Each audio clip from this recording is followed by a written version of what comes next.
This is Powering the Future, a podcast series brought to you by Smart Grid Forums. One planet, one power grid.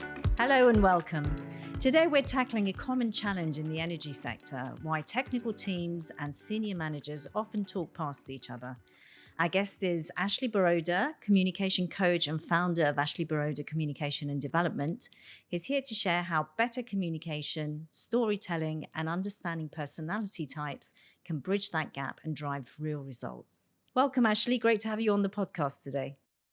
Thank you, Mandana. It's great to be here. So, Ashley, tell us a little bit about how you got into this space in terms of communication and particularly for technical teams. Well, to begin with, this is something I've always been interested in, is how people communicate. And I used to work in the media. So I worked as a stand-up comic. I was a comedy writer and radio and television producer. So I've always been interested in how a message gets communicated. But I've also been big since I was 15 of speaking in public and how people were nervous about it and worried about it. And I always saw the benefit of it because I'd much rather tell, this is pre-internet, obviously, I'd much rather tell 200 people in a room than one person in a room because there's 199 more people who can hear what it is I've got to say. So that is what attracted me to it. And when I discovered IMA, which we'll talk about momentarily, it made it easier to understand why people communicated in certain ways and what you could look out for in other people so that your communication doesn't break down. Mm-hmm. That's right, yeah. You ran a fantastic workshop for us about a year ago for some of our engineers at one of our conferences, and the rate of transformation was phenomenal. They came in communicating one style in the morning and were transformed by the afternoon. What do you think was key to that transformation? I think, firstly, understanding your style, which takes moments. So it's just reassuring you, yeah, this is exactly who you think you are. This is how you communicate, and this is how you come across to other people. But the key thing is understanding the three types of people that you're not like and communicating and allowing the way in which you communicate so that they understand what it is that you're saying. One of the things I found interesting in the world of tech is that it's one group of people predominantly who are inventing tech. So they're the people who therefore dictate the language. The problem is the other people, there's one group of people who are completely the opposite of them, in which I'm one of them. I don't understand what they're saying. So it doesn't matter if they change the words around or what order in their language, it doesn't work. I will never understand it. They have to say it in a language that I understand. And in fact, one of the things I really would love to do in the world of anything technical, actually, this is true very much in your sector, is if the people who are the opposite of the creators can understand what it is that they're talking about, that will include everybody who'll be able to understand what they're talking about. So they have to go to a completely different extreme for where they're comfortable to be able to get that message across. And I think on that day, they got that message and they were able to deliver it in a way that everybody could understand. And I think it was a year ago now, so I don't remember the detail, but at the time, it was an amazing day. I remember that it was, I just came away thinking, wow, they really are. They're not like the people that walked in only a few hours earlier, which was fantastic. That's right. Much more poetic by the time they left. Yeah, absolutely. So tell us a bit about IMA, the model, the 4 categories of work styles, personality, communication style, and how having awareness of that helps people really deliver their message with more impact. So IMA, which stands for Identify, Modify, Adapt. And there's 2 types of identification: identifying your own IMA color, which I'll explain momentarily. But more importantly, it's learning to identify the 3 styles that are not like you and modifying your behavior and adapting your communication to fit them. So I say that my mission really is to stop people from annoying each other. And if I can achieve that, that would be fantastic. But in my training, I always ask people, there's the well-known saying, everyone knows, treat people in the way you wish to be treated, which sounds like a very, very nice idea, which it is. However, it's not effective. The way to get magical communication is to treat people in the way they want to be treated. And then all those difficulties fall apart. So there are 4 styles of people. Everybody in the world is the 2 billion people of the 8 billion people are in each of those 4 styles. And they're color-coded yellow, red, and blue and green. But we call them high red, high yellow, high green, and high blue. And the reason is it's not a psychometric. So there's no profiling. You haven't got to answer lots of questions, and there's no report. You just the one thing, the one color, because that's your most dominant color. Mm-hmm. And the way you communicate is programmed. It's predictable. We always know what's going to happen, and also it makes you easily identifiable. So 2 of the groups, the high reds and high yellows, are assertive people. So they're people who like to work at pace, make decisions, and are thinking about what's coming next, pretty much. The future is the most important thing. And there's 2 non-assertives, which are the high greens and high blues. And they are not going to express their opinions unless they're absolutely, definitely convinced, excuse me, that this is a good environment to express their opinion. And they'll be the people who decide that. They're good at working where they can spend time, detail, really, really getting down to the nub of what's going on, not having to make lots of decisions at pace. And then also they're working in the here and now, as opposed to working on what's coming next. And then they divide again. So the groups are high greens and high reds are logical thinking people. They are self-contained, and most importantly of all, they are task-led. And then high reds and high blues are relationship-led. High reds and high greens are logical. High blues and high yellows are not logical. Also, it's a bit like if you go to a logical person and go with them, say to them, I've got a problem, they'll find you a solution. A non-logical person would like to talk through the options. So 4 elements being either 2 are assertive, 2 groups are not assertive, and then 2 groups are what we call left brain thinking. So they are task-led people, and the right brain thinking people are relationship-led people, and which 2 of those 4 combinations decide if you're a high red, high yellow, high green, or high blue. As simple as that. So high reds are goal-driven. They are get up and go people, but their communication style is very direct. It's a bit like, be bright, be brief, be gone. They're very worried about time. I always laugh at high reds because I always feel they think they need to be somewhere other than the place that they are.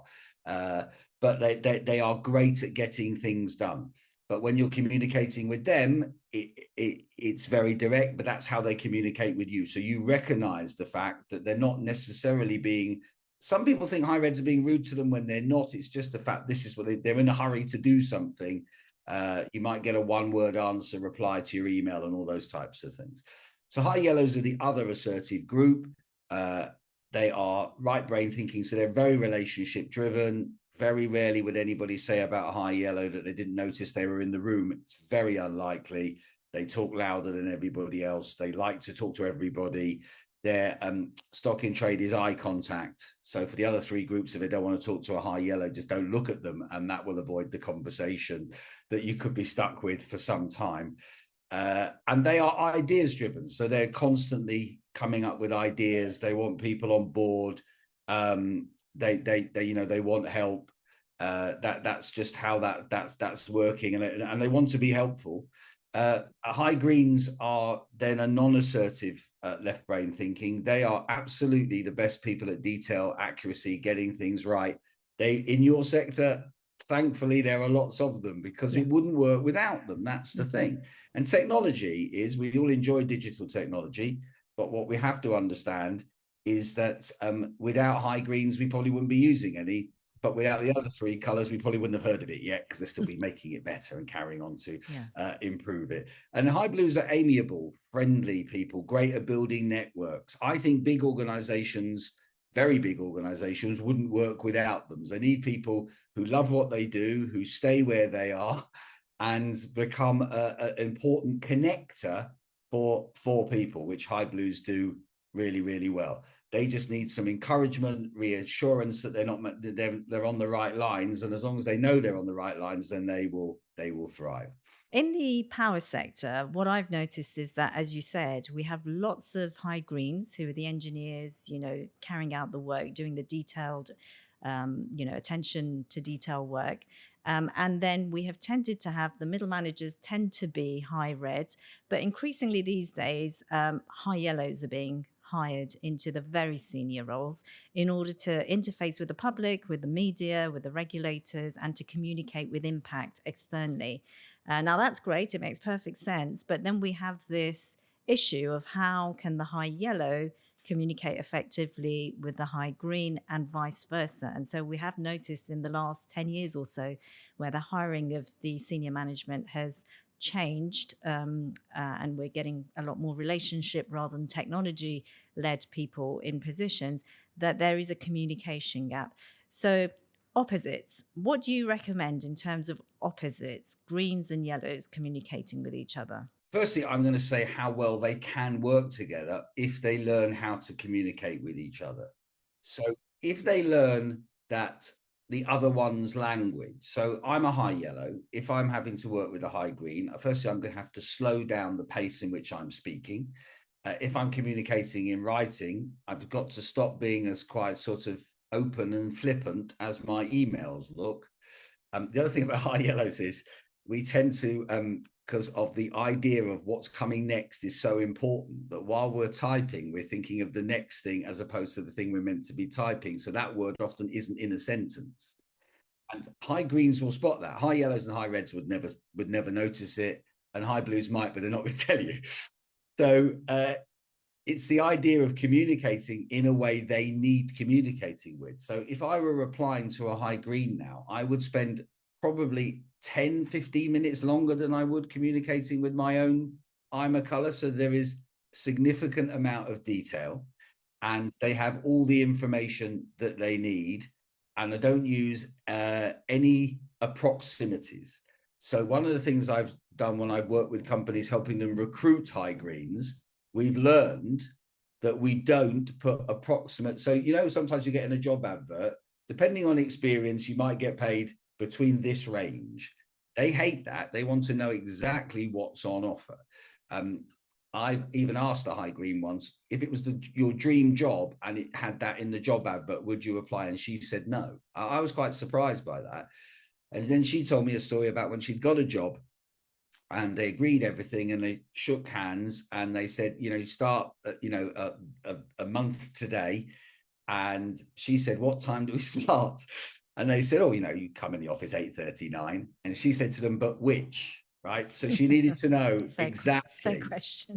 So the idea is changing the communication. So that's high yellow to high green. High green to high yellow then is about that they might have to just pick up the phone, not something they particularly like doing, and having a quick chat with a high yellow or going to see them and have a cup of coffee, because high yellows thrive from personal interaction, so where they can see your face. And if you want something from them, or need them to do something that you need to impress upon them, that's going to work every time. Whereas if you send them a 3-4 paragraph email, that won't work. They might not even read it. They certainly won't read it properly, however much they swear to you that they do. They won't. So therefore, that communication it will break down. So you avoid that breakdown by talking the language, treating people in the way that they wish to be treated. And why they can work really well together once they know how to communicate is that everything that one is really good at and likes, the other one really is bad at and hates. So therefore, they cover a lot of ground. But the problem is the pace of work. So high yellows will have to slow down what they do to help work with the high greens, but the high greens also have to pick up their pace to work with a high yellow. And that is the thing that also between high blues and high reds also becomes an issue, is how long am I waiting for this to happen? So one of the things that's always amused me is that anyone who sets a deadline has to think about who they're setting a deadline for. So high yellows and high reds, assertive people set a deadline based on a date they found in the diary. It just suits them. We'll do it on that day. It's the last day of June or whatever it is. It makes perfect sense to them. And you know what? If you need a high red or high yellow to deliver that, then that will happen on that day. That won't happen if you do it for a high green or a high blue. So for them, there are two questions you need to ask. This is the task. How long is it going to take you? And they might say, well, this will take us 6 weeks. Now, my immediate reaction then, as an assertive person, is look to when 6 weeks is and agree that's the date. But I haven't asked them how long before they can start. And then I add that time. Now, high green will give you that date to the second, the moment the second hand ticks round, they will deliver it at that moment because their accuracy and detail is important to them. Well, high blues along the way, you're going to have to keep touching base with them and reassuring them they're doing the right thing and having nice milestones between the day that you start and the deadline. And that's why it's important to understand it, who you're asking and who you need to deliver it. Now, the thing is, you could ask me as a high yellow to deliver something far quicker than you get from a high green. The only thing is, I'm not going to do it as well because it's not in my arc. So one of the things that's quite key is it's not just people that have IMA colors, jobs have IMA colors as well. People are good at jobs they like and they like jobs they're good at. And if they match, all fantastic things can happen. But if they don't, it won't work. Mm-hmm, mm-hmm. What would you suggest, Ashley, for a team, let's say an engineering team who wants to get better at pitching for investment for their new technology projects? What would you suggest is the best way for them to leverage IMA and to work with you, perhaps, in order to transform their communication and have an impact at the top? Well, I provide training so I can show them how it works. But the important thing, I think, of all is learning how to identify who you have to communicate with. So if I know that I'm pitching to you specifically, I know you're a high red, I know then that my communication to you has to be in high red. Otherwise, even if you don't realize it, subconsciously, you're irritated by my submission. And then you tend to ask me more difficult questions and more challenging questions as a consequence, some of which clearly you might need to know the answer to, others simply because you're just irritated by my flippancy or my lack of detail or whatever it might be. But if I do it in your style, you won't notice that.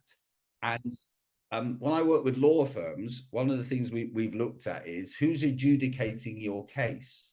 If you know that, for instance, the judge is a high green, then you need to put high green submissions in, and they'll like you better than they'll like the people on the other side of the case. Now, the worst case scenario is it get neutralized by the fact the other person's doing the same thing, either consciously or subconsciously. But the chances are they're going to be in your favor because that person wouldn't have thought about, even if they know the person, they wouldn't have thought about their communication style and their IMA color. And there was too much idea that, well, this is what a judge would want, or this is what a dentist would want, or this is what, because it's not true. It's depending on their IMA color. Now, predominantly in certain jobs, I always know that most airline pilots are high green. Then you'll know that if you're dealing with airline pilots, this is exactly how you will pitch it. Now, I work a lot with accountants, and I'll do a training session, which the majority of people are high green, but not all of them. So I have to allow for that. Otherwise, if I did it all at the pace that high greens want, the high yellows won't like it. So it's a case of anybody looking at who is it that I am delivering it to and talking in their language. So you're pitching for investment. You got to know who you're pitching to and what it is they want to hear, and give it whatever it is they want to know. Because if it's 3 people on a panel, for an example, and you've got the financial person there, they're interested in the finances. They're not interested in anything else. So if you know they're high green, you'll deliver that part just to them, actually looking at them and talking to them to their language, and to the point where they're no longer interested in what's going on. Then you've got some marketing. You've got to talk to a high yellow. Then you're going to have to change that accordingly. But it will always work because no one minds being spoken to in the way they like to receive communication. The thing that will always irritate people is getting communication in any of the other three styles, actually, regardless if they have commonality with the I'm a color or not. And often they don't know that they're annoyed. That's the issue. Yeah.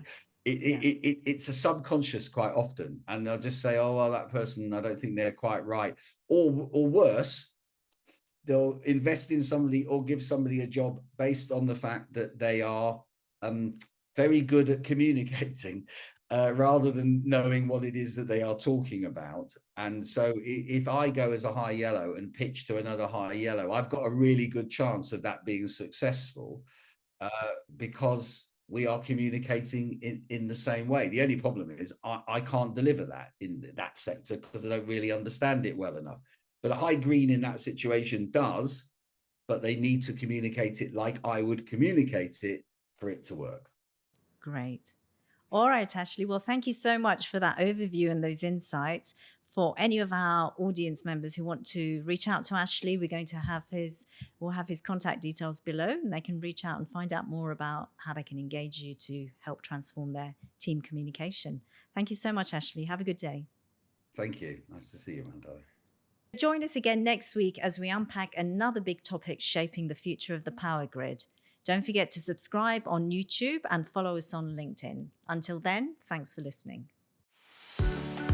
This is Powering the Future, a podcast series brought to you by Smart Grid Forums.